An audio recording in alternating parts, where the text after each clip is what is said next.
Hey, here's a question I'm sure we've all been asked a million times in our travels. Do you have a rewards program with us? When we're shopping and you're in a store, maybe it's a store you've visited a few times and you're kind of on the fence of whether or not you're going to take the effort to sign up for their rewards program. Well, the rewards program, you usually end up getting enticed by it in the sense that it's free and you're already there shopping.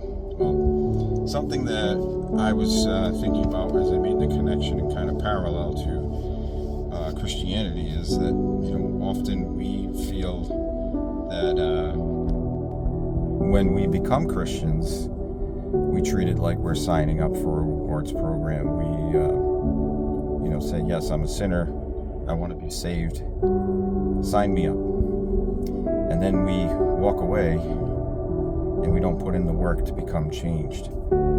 Just like the rewards program in a store, you have to go and continually shop there to actually benefit from it. Well, it's no different in our Christian faith, in our walk. We need to pursue Him daily and carve out time for Him.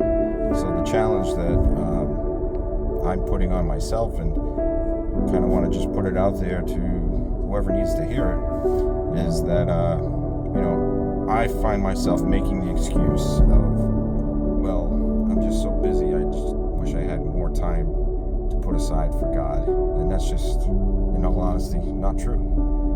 Because if we really desire to know Him better and to get into His Word and to have a ongoing relationship with Him, we will find a way to set aside time for Him. It's not hard, really. I'm sure, like myself included, we are committed to things that aren't very important in the scheme of things. You may have a television show that you watch on a regular basis and you sit through commercials.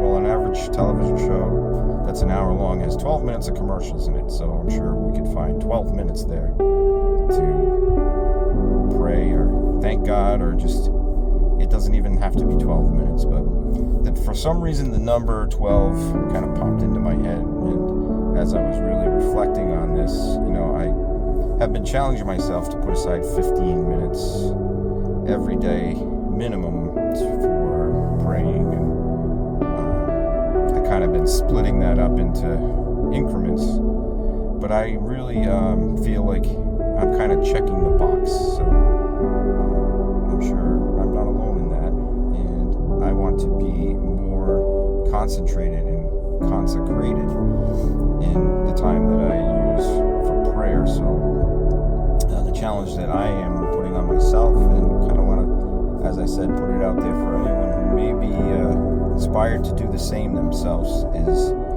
when you enter into prayer, just give yourself an extra few minutes to sit in silence and absorb what He has to say to you.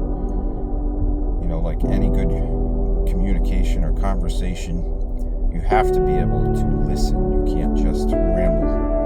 And I have a tendency to, in my effort to maximize time, I ramble a lot in prayer. I will rattle off a list of needs that are presented and things that I'm concerned about, and there's nothing wrong with that per se, but if you really want to get the most out of your time that you carve out for your faith, I really think it's important, at least in my heart it's been put on, to just take those extra few minutes in the beginning and just sit in His presence and listen.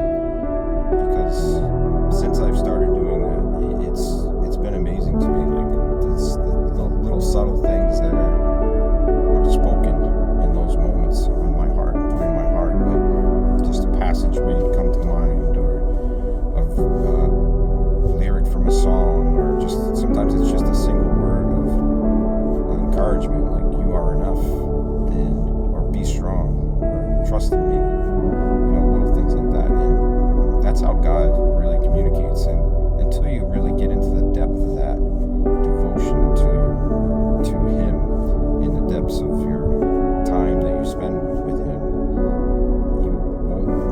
necessarily get the full fulfillment of that time you carve out. And that's why we kind of burn ourselves out by saying, yeah, I'm going to do this, and we spend 5 minutes, check the box, and we don't get anything out of it. So then the next time that 5 minutes comes up, you find reasons or let other things come before him. So I just want to put that out there, encourage everyone to give yourself that extra time, carve aside that time, and if it's, put on your heart to spend 10 minutes